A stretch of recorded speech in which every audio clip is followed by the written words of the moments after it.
The wind screamed across Dragonstone's blackened cliffs, a mournful howl that carried the salt of the narrow sea and the weight of forgotten empires. Beneath a sky heavy with storm clouds, Aegon Targaryen stood at the edge of the painted table, his calloused fingers tracing the carved rivers of Westeros. At 27, he was a vision of Valyrian might, tall with silver-gold hair spilling over shoulders, clad in obsidian dark armor, his violet eyes burning with a fire that rivaled the Dragonmont's molten heart. Beside him stood his sister-wives Visenya, fierce as a winter gale, her dark braid coiled like a serpent, her hand resting on the hilt of Dark Sister, and Rhaenys, radiant as a summer dawn, her laughter a melody that softened the island's grim stone. They were the last of old Valyria's blood, bound by tradition and destiny, each a rider of a dragon whose name struck terror into the hearts of men. Centuries ago, their ancestors had ruled Valyria, a city of sorcery and splendor, where dragon lords tamed the skies with flame and will. The Targaryens were but one house among many, their ambitions tempered by rivals who scoffed at their modest power. Yet a vision had altered their fate. Daenerys, a maiden with the gift of prophecy, dreamed of fire and ruin swallowing Valyria in a cataclysm of ash. Her father Enar heeded her warning, leading his family to Dragonstone, a volcanic isle shrouded in mist where the air pulsed with the heat of ancient fires. When the doom came, a maelstrom of flame and earthquake, Valyria perished, its dragon lords reduced to whispers in the wind. The Targaryens alone endured their dragons, Balerion, Vhagar, Meraxes roaring defiance against a world that had forgotten them. For 100 years the Targaryens ruled Dragonstone, their coffers swelling with tolls from Blackwater Bay's merchants. The island's heat nurtured their dragons, whose scales gleamed like molten metal. Balerion, the Black Dread, was a titan, his wings casting shadows that chilled the boldest hearts, his breath a furnace that could melt stone. Vhagar, Visenya's mount, was a storm of green and bronze, her claws sharp as Valyrian steel. Meraxes, Rhaenys's companion, danced through the skies, her silver scales catching the sun like a beacon. The Targaryens were lords of the air, allied with House Velarion's fleets and House Celtigar's wealth. Yet their eyes rarely turned to Westeros, a land fractured by 7 warring kingdoms, each ruled by proud kings who knew nothing of dragons. Aegon was different. In the stillness of night, dreams haunted him, visions of a winter without end, where pale figures with eyes of blue ice marched from the north, their touch turning life to dust. A prophecy whispered in the cadence of old Valyria spoke of a Targaryen savior, the prince that was promised, who would unite the realms against this doom. Aegon awoke with sweat on his brow, the weight of destiny pressing against his chest. He confided in Visenya, whose pragmatism anchored his resolve, and Rhaenys, whose compassion fueled his hope. Westeros must be won, he told them, his voice steady as steel. Divided it will fall to the darkness I have seen. Visenya's lips curled into a rare smile, her eyes glinting like polished obsidian. Then we shall make it one, brother, with fire and blood. Rhaenys placed a hand on his arm, her gaze soft but fierce, and with hearts won, not just swords broken. Aegon nodded, his eyes returning to the painted table where the 7 kingdoms lay like a puzzle waiting to be solved. He was no mere lord of Dragonstone. He was a king in waiting, and the time for waiting was over. The spark of conquest came from an unlikely source, Argilac Durrandon. The Storm King was a warrior whose pride rivaled the tempests of his lands. Fearing the ambitions of Harrenhal, the cruel lord of the Riverlands, Argilac sent envoys to Dragonstone, offering his daughter Argella's hand and lands to seal an alliance. Aegon saw opportunity not in marriage, but in friendship.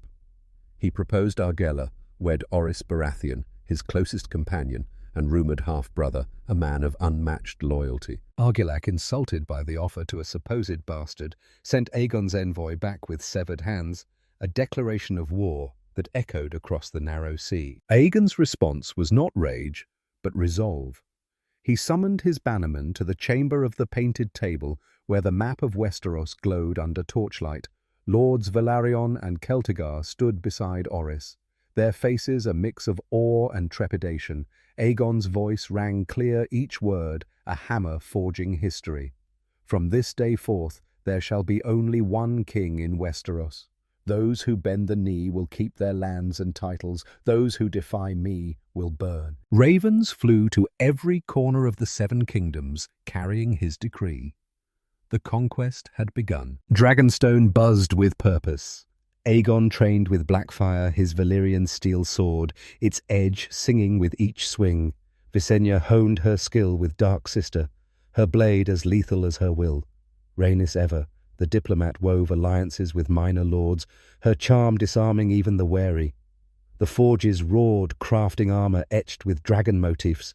Maesters charted routes across Westeros's rivers and plains. Aegon stood atop the castle's highest tower, Balerion coiled below his scales, glinting like polished night. The sea stretched before him, and beyond it, Westeros, a land of chaos, ripe for unity. The dream that had haunted him was now his guide, and the fire of his blood would light the way. The Blackwater Rush shimmered under a dawn sky, its waters catching the first light as Aegon Targaryen's fleet sliced through the waves. The three-headed dragon banner snapped in the wind, a crimson and black herald of war. Behind Aegon sailed the ships of House Velaryon, their oars beating a relentless rhythm while Celtigar galleys flanked the armada. Aegon stood at the prow of his flagship Blackfire, sheathed at his side, his silver hair whipping in the breeze. His eyes were fixed on the shore, where three forested hills rose above a cluster of fishing huts. This was no grand city, but its position guarding the mouth of the Blackwater was a gateway to Westeros's heart. Here Aegon would plant his standard and build a kingdom. The landing was swift, unopposed. Minor lords squabbling over the Blackwater's delta lacked the strength or will to resist. Houses Darklyn of Duskendale and Massey of Stonedance bent the knee as Balerion's shadow passed overhead, his wings darkening the sun. Aegon wasted no time. On the highest hill, he ordered a palisade of mud and logs, raised a crude fortress that would one day be King's Landing. Visenya oversaw its construction, her sharp commands driving the workers her presence, as formidable as the dragon she rode. Rhaenys, ever the emissary, moved among the small folk, her smile disarming their fears, her promises of protection binding them to the Targaryen cause. Aegon walked the hill's crest, Blackfire in hand, envisioning a city that would rival Old Town, its spires gleaming under a dragon's sun. But dreams of cities would wait. War called, and Aegon's first target was the Riverlands ruled by Harrenhal the Black, whose tyranny had sown rebellion among his vassals. Harren's fortress. Harrenhal was a marvel and a monstrosity, its towers dwarfing all others in Westeros, its walls thick enough to defy time. Built with the blood of the Riverlands, it was Harren's pride and his prison. Aegon knew that to conquer Westeros he must break this titan of stone, proving to all that no wall could withstand dragonfire. The march to Harrenhal was a pageant of power. Aegon rode at the head of a modest host, perhaps 3,000 strong, bolstered by Velaryon knights, Celtigar archers and newly sworn river lords. Balerion flew above his roars, shaking the earth, his scales glinting like molten night. Visenya and Rhaenys scouted from the skies. Vagar and Meraxes, a constant threat to any who dared resist. Along the God's Eye, the river lords greeted Aegon not as an invader, but as a liberator. Edmund Tully, Lord of Riverrun, was the first to swear fealty, his banners joining the dragon's red and black houses Blackwood, Mallister and Frey, followed their hatred for Harren, outweighing their fear of the unknown. Harrenhal loomed like a mountain of stone, its gates barred, its walls bristling with scorpions and archers. Harren, clad in black armour, stood atop the Kingspire Tower, his grey hair whipping in the wind. He was old, but his eyes burned with defiance, his voice carrying the weight of a man who believed himself untouchable. Aegon sent a maester under a peace banner offering terms: surrender, and Harren could remain lord of the Iron Islands, his sons to inherit. Harren's laughter echoed across the walls, a harsh, grating sound. "What lies beyond my walls is no concern of mine," he declared, gesturing to his fortress. "Stone does not burn." Aegon's face was a mask of calm, but his voice carried the chill of winter. "When the sun sets, Your line will end, Harren spat, retreating to his towers, promising gold and his daughter's hand to any man who felled a dragon. His men manned the walls, their eyes scanning the sky, their hands trembling on their weapons. Aegon did not besiege. He waited. As dusk painted the horizon red, Balerion took flight. Aegon climbed high beyond the reach of Harren's scorpions, until he was a speck against the clouds. Then, like a falling star, he dove. Black fire poured from Balerion's jaws, a torrent of heat that turned stone to slagwood to ash, and men to screams. Harrenhal burned towers glowed, then melted. Wheat and timber ignited. The air itself seemed to wail. Harren and his sons perished in the inferno, their legacy reduced to a smouldering ruin. By morning, Harrenhal was a grave, its walls scarred and smoking, its might broken. The fall of Harrenhal was a clarion call. Across Westeros, lords whispered of the dragon's wrath, their courage faltering. Aegon stood amid the ruins, black fire in hand, his violet eyes scanning the horizon. He raised Edmund Tully as Lord Paramount of the Trident, rewarding loyalty with power. The Riverlands were his, but the Seven Kingdoms were vast, and the next challenge awaited Storm's End, where a storm of a different kind brewed, and Argilac Durrandon's defiance would test the dragon's resolve. The air above Harrenhal's ruins hung heavy with the scent of ash and molten stone, a grim testament to Balerion's fury.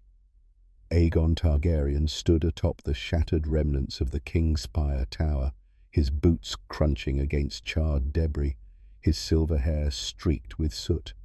Below his bannerman raised the three-headed dragon banner, its red and black stark against the grey dawn. The Riverlands, once cowed by Harren's cruelty, now swore fealty to the Dragon Lord who had broken their chains. Edmund Tully, his face etched with gratitude, knelt before Aegon, pledging river-run swords. Lords Blackwood, Mallister and Frey followed their banners, joining the Targaryen host, their voices a chorus of newfound hope. Aegon's victory was more than a battle won. It was a message carved in fire. Harrenhal, the mightiest fortress in Westeros, had fallen in a single night. No castle, no matter how grand, could withstand the Black Dread's wrath. Yet Aegon's heart was not eased. The prophecy that drove him, the vision of a winter that would end all winters, loomed like a shadow, its weight heavier with each step toward his goal. Harren was but one king. 6 more stood defiant, their realms divided by pride and blood. To unite them, Aegon would need more than fire. He would need wisdom and the hearts of those he sought to rule. Visenya, ever, the strategist, stood at his side, her dark eyes scanning the ruined towers. "The Riverlands are ours," she said, her voice sharp as Dark Sister. "But the Stormlands and the West muster their strength. Strike now before they unite." Rhaenys, her silver hair glowing in the dawn, countered softly. "Win their loyalty, Aegon. Fear alone will not hold a kingdom." Aegon listened, his mind weighing their words, his gaze distant. He appointed Orys Baratheon as his hand, a title born of trust rather than blood, and tasked Visenya with fortifying the fledgling King's Landing. Rhaenys he sent to the Crownlands, where minor houses like Rosby and Stokeworth wavered between fear and fealty. Rhaenys's mission was a study in grace. At Rosby, the mere sight of Meraxes's golden wings quelled resistance, the castle's lord kneeling without a fight. Stokeworth proved bolder, loosing crossbow bolts at Vagar as Visenya approached. Her response was swift. Flames licked the castle's roofs, a warning that stopped short of destruction. The garrison knelt, their defiance snuffed out like a candle. These minor victories secured Aegon's foothold, binding the Crownlands to his cause. But the true test lay south, where Argilac Durrandon, the Storm King, rallied his banners. Argilac's insult, the severed hands of Aegon's envoy, still stung a wound to honour that demanded retribution. Aegon entrusted Storm's End to Rhaenys and Orys, their partnership a blend of fire and steel. The march through the Stormlands was a trial of endurance rain, turning paths to mud winds, howling like the ghosts of fallen kings. Rhaenys scouted from the skies, Meraxes's roars cutting through the storm, her golden scales a beacon for the Targaryen host. Argilac, A warrior whose grey hair belied his ferocity chose open battle over a siege, his pride refusing to cower behind Storm's End's walls. His army, thrice the size of Orys's, met the Targaryens on a muddy plain, their banners snapping in the gale. Argilac believed numbers would prevail. He had not reckoned with dragonfire. As the armies clashed, swords ringing and shields splintering, Rhaenys struck Merax's dove, her flames carving a path through Argilac's ranks, turning men to ash and horses to panic. The storm could not douse the inferno.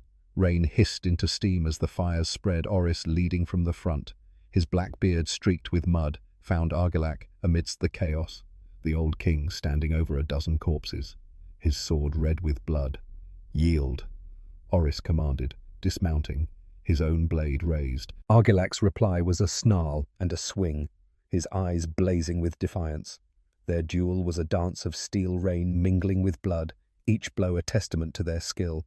Orys struck true, felling the Storm King with a blow that ended an era, his body crumpling into the mud. Storm's End wavered, its garrison shaken by Argilac's fall. Argella, his daughter, barred the gates and proclaimed herself Storm Queen, her voice trembling with grief and resolve. "You'll find only bones and ashes," she told Rhaenys, her eyes fierce despite the tears. Yet her men, haunted by tales of Harrenhal's fate, betrayed her, delivering her to Orys in chains, her pride stripped bare.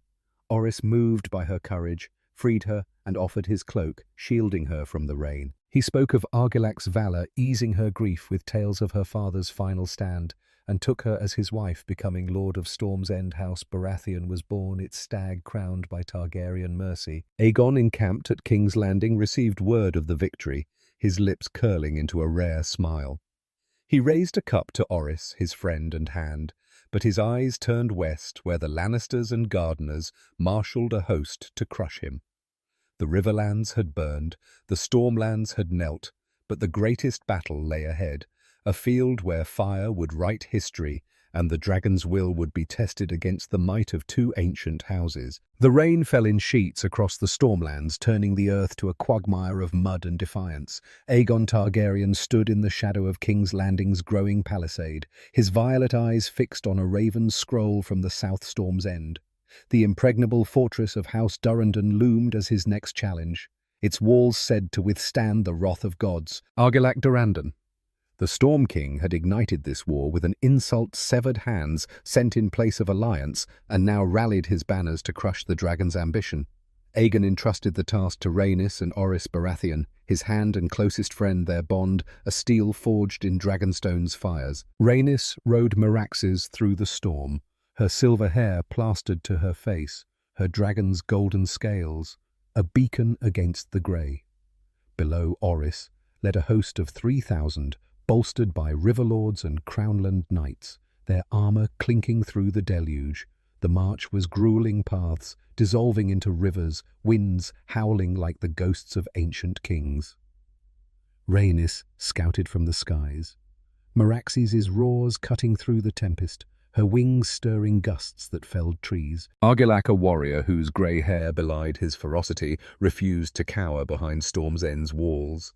His pride demanded battle, and he met the Targaryens on a muddy plain, his army of 10,000 strong, their banners snapping in the gale. Argilac's host was a sea of steel knights clad in storm-blue cloaks, archers knocking arrows with hands steady, despite the rain. Orys formed his lines, spearmen anchoring the centre cavalry on the flanks, his black beard streaked with mud. He knew numbers favoured Argilac, but the dragon above was their true strength. Rhaenys circled her heart, torn between duty and the lives below. She had charmed lords with her smile, but now her role was fire, and the weight of it pressed against her chest. As the armies clashed, swords ringing and shields splintering, Meraxes dove her flames, carving a path through Argilac's ranks. Men burned their screams, swallowed by the storm. Horses reared their hooves, churning the earth. The rain hissed into steam, but the inferno spread a tide of gold and red. Orys fought at the forefront, his blade a blur, his shouts rallying his men. He found Argilac amidst the chaos, the Storm King standing over a dozen corpses, his sword red with blood, his eyes blazing with defiance. "Yield!" Orys commanded, dismounting his own blade, raised. Argilac's reply was a snarl and a swing, his strength belying his age. Their duel was a dance of steel, rain mingling with blood, each blow a testament to their will. Argilac fought with the fury of a dying storm, but Orys was younger, faster. His sword found Argilac's chest, and the Storm King fell a curse on his lips, his body crumpling into the mud. Storm's End wavered its garrison, shaken by Argilac's fall. Argella, his daughter, barred the gates, her raven hair wild, her voice trembling with grief and resolve. "You'll take my castle," she told Rhaenys, standing atop the ramparts, "but you'll find only bones and ashes." Her defiance was aflame, but her men, haunted by Harrenhal's ruin, faltered. They opened the gates, delivering Argella in chains, her pride stripped bare, her eyes burning with unshed tears. Rhaenys dismounted her compassion, warring with duty, and approached the young woman. Orys, moved by Argella's courage, freed her, offering his cloak to shield her from the rain. He spoke of Argilac's valour, easing her grief with tales of her father's final stand, and took her as his wife, vowing to honour her house. The surrender of Storm's End was a triumph, but Orys's act of mercy was its heart. He became Lord of Storm's End, founding House Baratheon, its crowned stag, a symbol of Targaryen grace. Aegon, receiving word at King's Landing, raised a cup to his friend, his lips curling into a rare smile. Yet his eyes turned west, where the Lannisters and Gardeners marshalled a host to crush him. The Stormlands had knelt, but the greatest battle lay ahead, a field where fire would write history and the dragon's will would face its sternest test. Rhaenys returned to Aegon's side, her heart heavy with the lives lost, her mind on the prophecy that drove them. She spoke of Argella's defiance, a mirror to their own resolve, and urged Aegon to temper fire with mercy. Visenya, sharpening dark sister, by the fire, nodded her pragmatism, aligning with her sister's compassion. Aegon listened, his gaze distant, the weight of kingship settling on his shoulders. He knew the West would demand more than a single dragon's flame. It would demand all three and the unity of his house. The march west began at dawn, the Targaryen host moving through fields golden with summer's end. Aegon rode at the forefront, Balerion's shadow, a promise of power. Visenya and Rhaenys flanked him, their dragons soaring above their wings, a storm on the horizon. The River Lords, led by Edmund Tully, swelled their ranks, their loyalty a testament to Aegon's justice. Orys remained at Storm's End, governing his new seat, his letters to Aegon filled with plans for the future. The road to the Reach was long, but Aegon's purpose was clear. The West would kneel, or it would burn. As the army neared the Blackwater's southern plains, scouts brought word of the enemy's approach. 2 kings, Mern IX, Gardner and Lorraine Lannister, led a host of 55,000, their banners a sea of green and gold. Aegon paused, his hand on Blackfire's hilt, his mind racing. The prophecy had led him here, to a field where fire would decide the fate of kingdoms. He turned to Visenya, her eyes sharp with anticipation, and Rhaenys, her smile a beacon of hope. "We end this together," he said, his voice a vow. The dragons roared, and the march continued toward a battle that would echo through the ages. The sun hung low over the Reach, casting golden light across a plain south of the Blackwater Rush, where the earth lay parched and waiting. Aegon Targaryen stood at the head of his host, his black armor gleaming, Blackfire's hilt cool against his palm. The victories at Harrenhal and Storm's End had bolstered his ranks, but the challenge before him dwarfed all others. 2 ancient houses, Gardener of Highgarden and Lannister of Casterly Rock, had united against him, their banners a sea of green and gold. King Mern IX, Gardener, proud and resolute, led 55,000 men, including 5,000 knights whose armor shone like mirrors. King Loren Lannister, cunning and ambitious, rode beside him, his lion's roar a promise of defiance. Together they sought to crush the dragon before it could claim their lands. Aegon's army was but a fifth their size, a patchwork of Riverlords, Stormlanders and Dragonstone loyalists, perhaps 10,000 strong. Yet he was not alone. Visenya flanked him, Vagar's bronze scales catching the sun, her eyes sharp with anticipation. Rhaenys astride, Meraxes circled above her, silver hair streaming like a comet's tail. Balerion loomed behind Aegon, his breath a low rumble that shook the earth. The dragons were their true strength, and Aegon knew the dry fields before him were a tinderbox waiting for their flame. As he surveyed the enemy host, a flicker of doubt crossed his mind, not of victory, but of cost. The prophecy that drove him demanded unity, but at what price in blood? Visenya, her voice cutting through the morning stillness, urged action. "Their numbers are their weakness," she said, gesturing to the sprawling enemy lines. "Spread too thin. They'll break under fire." Rhaenys descending on. Meraxes countered target. "Their commanders. Spare the men. We need their loyalty, not their graves." Aegon nodded his mind, weaving their counsel into a plan. Scouts had mapped the terrain, noting the dry grass and scattered wheat fields. Fire would be their weapon, but precision their shield. He formed his lines in a crescent, spearmen and pikemen at the front, archers and crossbowmen behind, light cavalry on the flanks. Edmund Tully took command of the centre, his river-run banners steady. The enemy advanced a tide of steel and silk. Mern's knights formed a wedge, their lances gleaming, while Loren's archers loosed volleys that darkened the sky. Aegon's men braced their shields, raised arrows thudding into wood and flesh. The clash was thunderous, swords ringing, horses screaming, dust rising in choking clouds. Aegon watched from a rise, his heart pounding, Blackfire drawn but still. The moment came when the enemy's wedge drove deep, overextending their lines. He raised his hand and the dragons struck. Balerion Vagar and Meraxes dove their roars, shattering the air. Black fire poured from Balerion's jaws, igniting the fields in a blaze that roared like a living beast. Hagar's green flames swept the flanks, scattering Loren's cavalry, while Meraxes' golden fire targeted Mern's banners, burning knights in their armour. The heat was unearthly, melting steel, charring flesh, turning the plain into a sea of flame and smoke.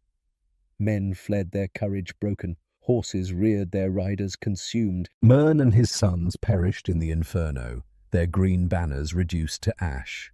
House Gardner extinguished in a single day. Loren Lannister, his golden hair streaked with soot, saw the tide turn. His knights faltered, their armour glowing red, their screams lost in the fire's roar, calculating survival over pride. Loren lowered his sword, his voice hoarse as he shouted for surrender. His men dropped their weapons, kneeling in the smouldering field. Aegon landed Balerion, his black cloak billowing, and accepted Loren's oath. "Rise, Lord of Casterly Rock," he said, his voice firm, but not unkind. Loren stood, his eyes wary but alive, his house preserved by pragmatism. The field of fire was a slaughter, but also a testament to Aegon's vision. He spared the vanquished, raising Harlan Tyrell, a steward of Highgarden, as Lord Paramount of the Reach. The Iron Throne grew, its blades forged from surrendered swords, a symbol of unity through conquest. Aegon walked the battlefield, the stench of ash and death, heavy, his heart torn between triumph and sorrow. Rhaenys, her face pale, tended the wounded, her compassion a balm. Visenya cleaning.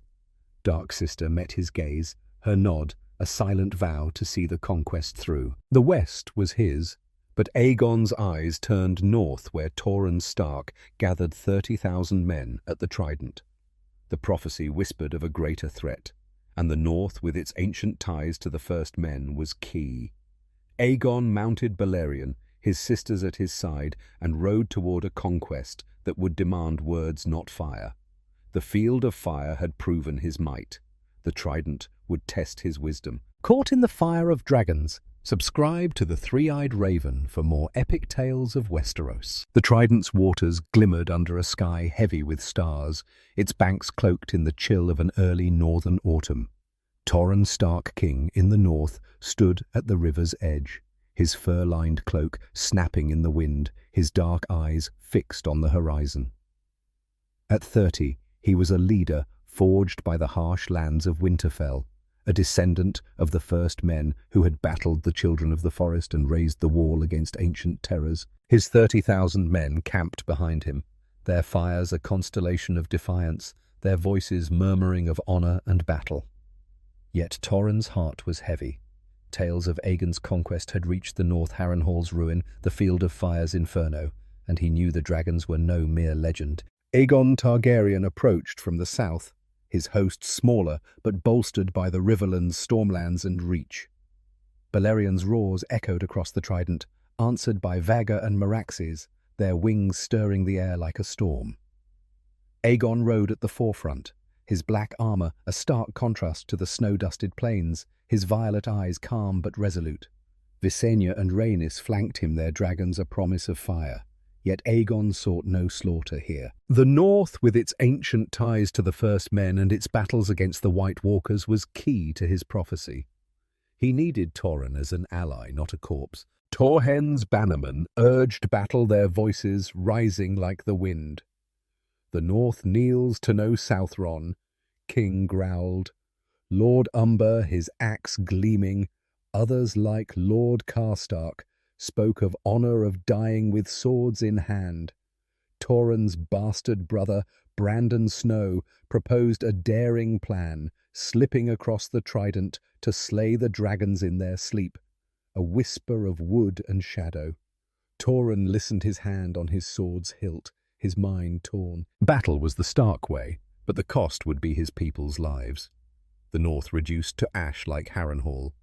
He gazed at the Trident, its waters mirroring the stars as if the gods themselves judged his choice. Aegon encamped across the river, sent a maester under a peace banner offering terms, swear fealty, and Torrhen would remain Lord of Winterfell, his house enduring.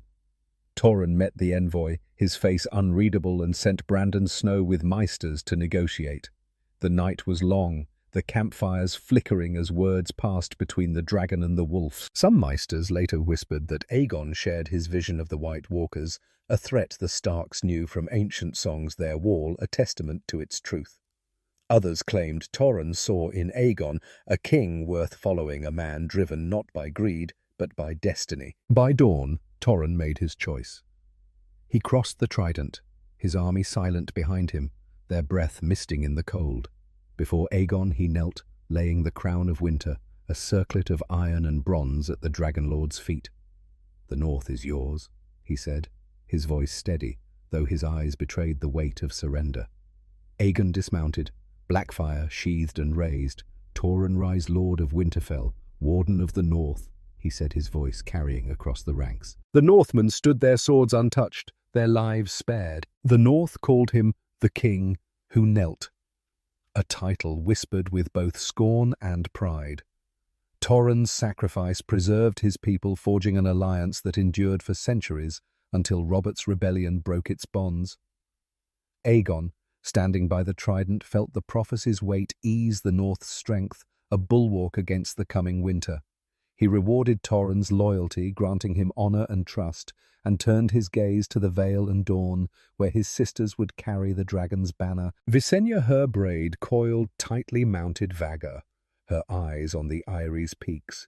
Rhaenys, her smile tempered by the North's solemnity, took wing for Sunspear.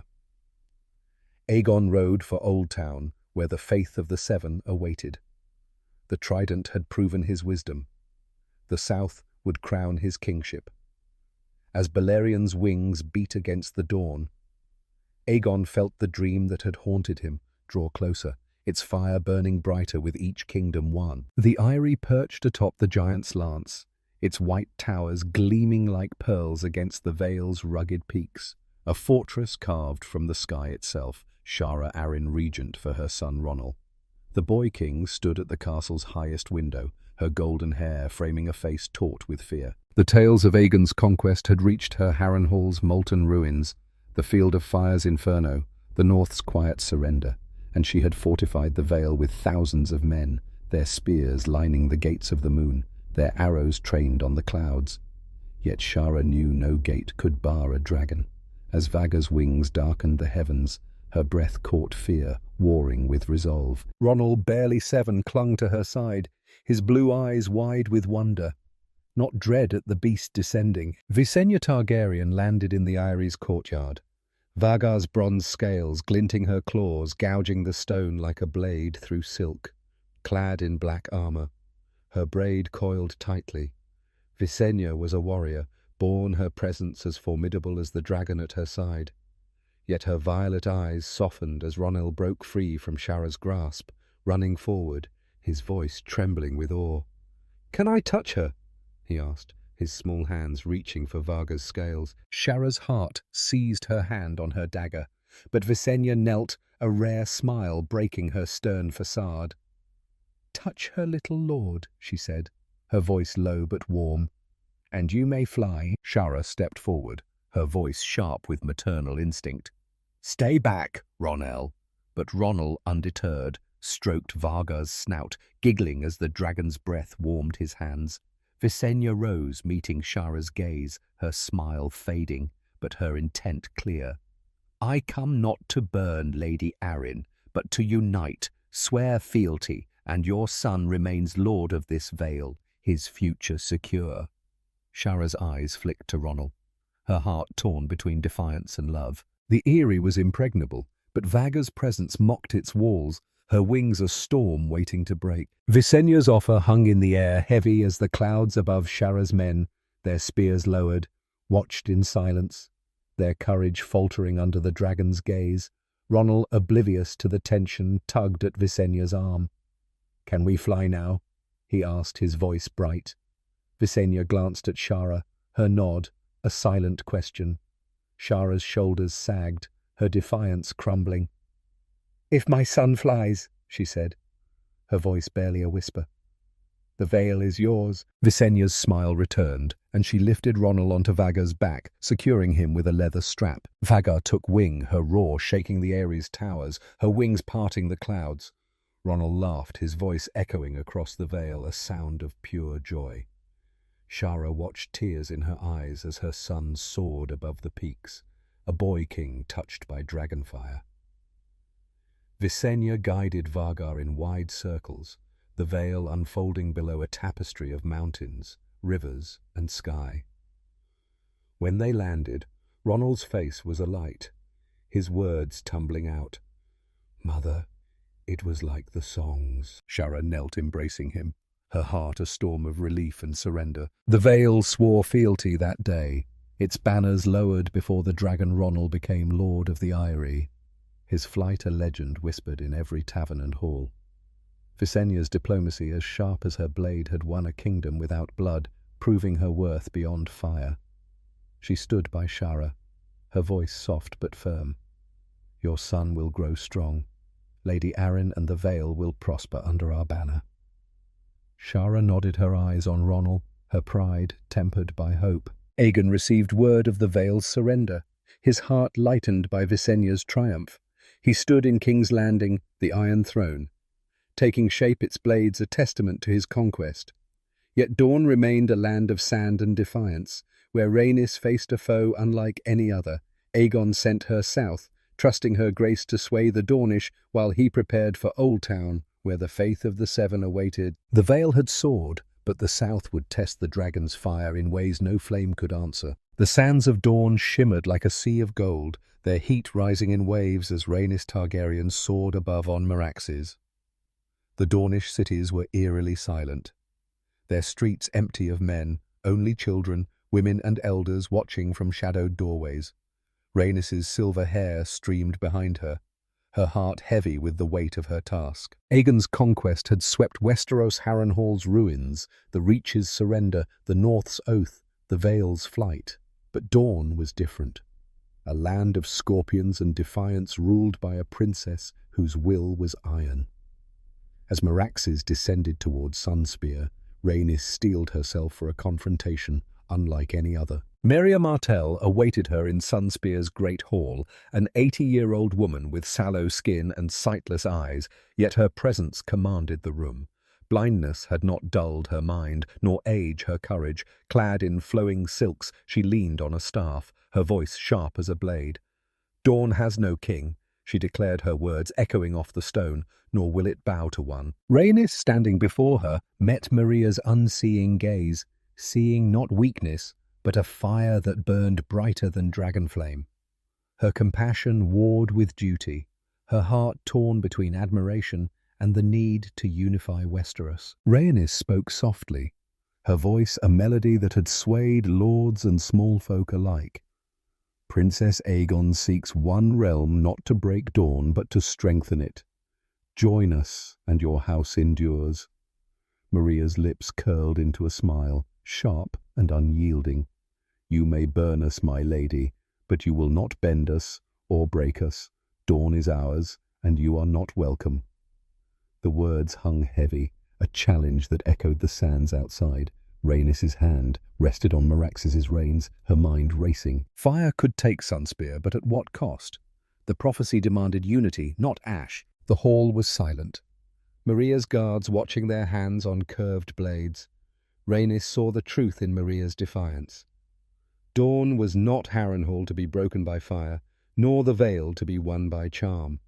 Its people were the sand shifting and unyielding their strength in endurance. "I will not fight you today," Rhaenys said, her voice steady. "But we will return, Princess, and next time we bring fire and blood." Maria's smile widened, her staff tapping the floor. "Come back if you dare, dragon. Dawn will be waiting." Rhaenys departed Sunspear Meraxes' wings, stirring the desert air, her heart heavy with failure. The Dornish cities remained silent, their men hidden in hills and caves, a tactic that mocked her dragon's might. She flew north, the sands fading behind her, and reported to Aegon at King's Landing. "Dawn will not kneel," she said, her eyes downcast. Aegon nodded his hand on her shoulder, his voice calm. "Time will bring them, Rhaenys.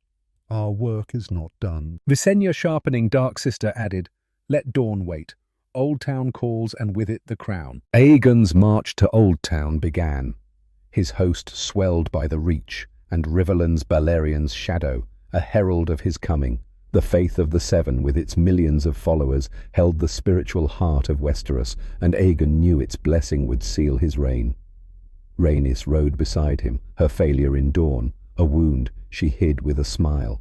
Visenya scouted ahead, her eyes on the Hightower's beacon, her mind on the Conquest's end. Dawn's defiance was a thorn, but Old Town's faith would be the crown, and Aegon's dream of a united realm drew closer with each step. The road to Old Town was lined with small folk, their eyes wide with awe and fear, their whispers of dragons and kings, a tide of hope.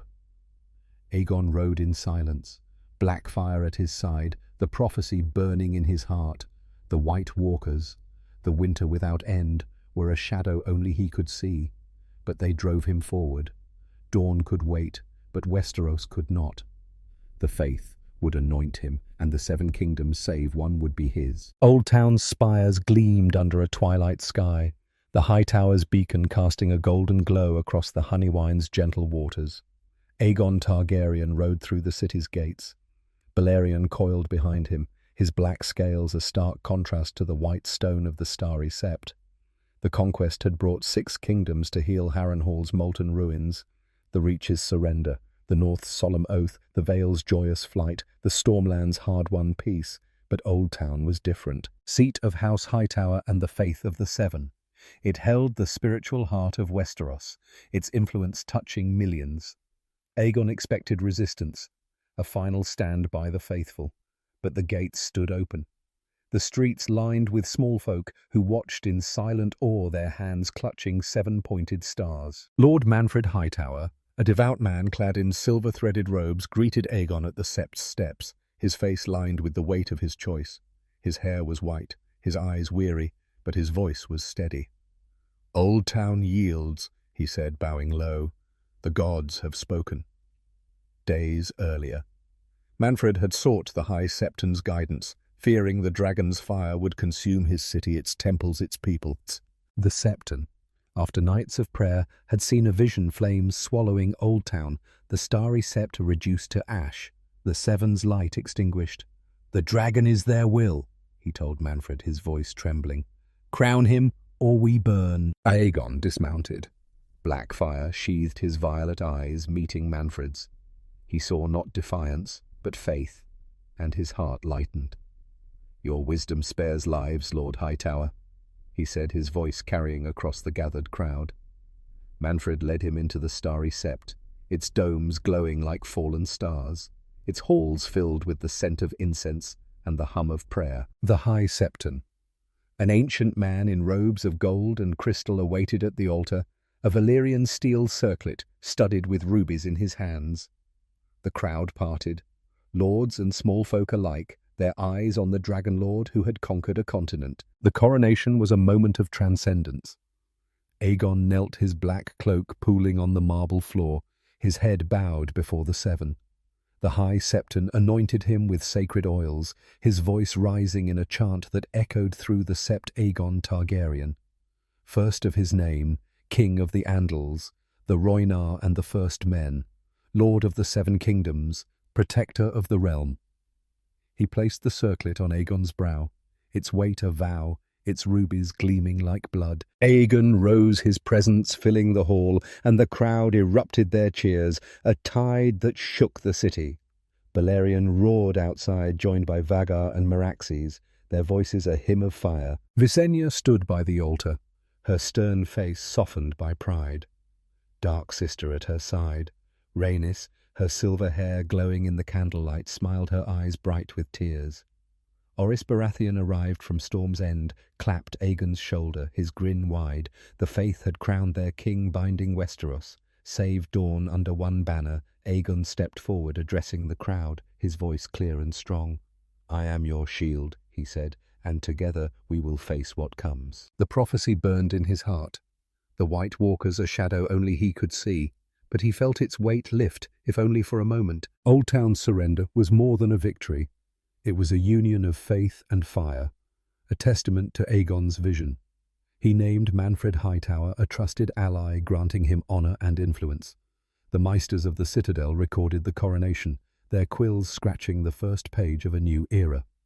Aegon established King's Landing as his capital, its walls rising around the Iron Throne, a seat forged from the blades of his foes. He appointed his council Daemon Velaryon as master of ships, Crispian Celtigar as master of coin, Edmund Tully as a voice for the Riverlands, each a pillar of his reign. Yet Dawn's defiance lingered, a thorn in the dream of unity. Aegon stood atop the high tower Balerion coiled below, and looked south, where Merya Martell's words echoed. The prophecy demanded one realm, but Dawn was a puzzle unsolved. He turned to Visenya, her eyes sharp as ever. "Time will bring them," she said, her voice a vow. Rhaenys, joining them, added, "Or we will, with fire, tempered by mercy." Aegon nodded, his gaze returning to the horizon, the weight of kingship, a crown heavier than steel. King's Landing rose from the ashes of Aegon's conquest, its mud and log palisade giving way to stone walls, its highest hill crowned by the beginnings of the Red Keep. Aegon Targaryen sat upon the Iron Throne, forged from the swords of defeated lords, its jagged edges a reminder of the blood that built it. At 30, he was no longer the dreamer of Dragonstone, but a king whose fire had united 6 kingdoms. Visenya stood at his right, her stern gaze a shield against dissent. Dark sister, ever ready. Rhaenys at his left, her silver hair glowing in the torchlight, was a beacon of compassion, her smile softening the throne's harsh lines. Orys Baratheon, hand of the king, governed with loyalty, his presence a bridge between conquest and rule. Yet Aegon's eyes often drifted north, where the shadow of his prophecy lingered, a winter that would test all he had wrought. The conquest had been swift, its victories etched in fire and blood. Harrenhal's molten ruins had broken the Riverland's chains. Storm's End's fall had birthed House Baratheon. The Field of Fire had extinguished the Gardeners and tamed the Lannisters. The North's oath had preserved the Starks. The Vale's flight had won the Arryns. Old Town's faith had crowned him king. Only Dawn remained defiant. Merya Martell's words, a challenge unmet, but Aegon believed time would bring it to heel. The prophecy that drove him the prince that was promised. The White Walker's doom burned in his heart, a flame no crown could extinguish. Aegon governed with a balance of strength and mercy, his council a tapestry of loyalty. Daemon Velaryon, master of ships, commanded the narrow sea, his fleets a shield for the realm. Crispian Celtigar, master of coin, filled the coffers, his wealth a foundation for King's Landing's growth. Edmund Tully, voice of the Riverlands, ensured the Trident's loyalty, while Lauren Lannister and Harlan Tyrell upheld the West and South. Visenya trained the Kingsguard, her blade forging a brotherhood to protect the throne. Rhaenys moved among the small folk, her songs and charity binding them to the dragon's cause. Orys from Storm's End sent letters filled with plans, his new house, a pillar of Aegon's reign. Yet the prophecy haunted Aegon, its shadow lengthening with each passing day. He walked the Red Keep's unfinished halls. Blackfire at his side, his mind on the north, where the White Walkers waited. Visenya, ever vigilant, urged preparation, her eyes on the horizon. "The throne is won," she said, "but the war is not." Rhaenys, her voice soft, spoke of hope. "The people believe in you, Aegon. Let that be our strength, be our." Their words anchored him, but the dream remained a winter without end, a saviour yet to come. The Targaryen dynasty took root, its fire shaping Westeros for centuries. Aegon's heirs would wrestle with the same prophecy, their lives entwined with ice and fire. Rhaegar Targaryen, centuries later, would chase the prince that was promised, his love for Lyanna Stark, breaking the alliance with the North. Jon Snow, born of that union, would face the White Walkers, his blood a union of Stark and Targaryen. Daenerys Targaryen, the last of her house, would reclaim the Iron Throne with dragons, only to lose it to betrayal. Aegon's dream had forged a realm, but also its strife, the Iron Throne, a prize and a curse. Aegon stood atop the Red Keep, Balerion coiled below his scales, glinting in the moonlight. The city sprawled beneath him, its lights a constellation of hope and ambition. He thought of Harren Argilac, Mern, Torrhen, Shara, merrier kings and queens who had shaped his path, their choices echoing in the throne's blades. The prophecy was a burden, but also a guide, its fire burning in his blood. Had he saved Westeros, or sown the seeds of its turmoil?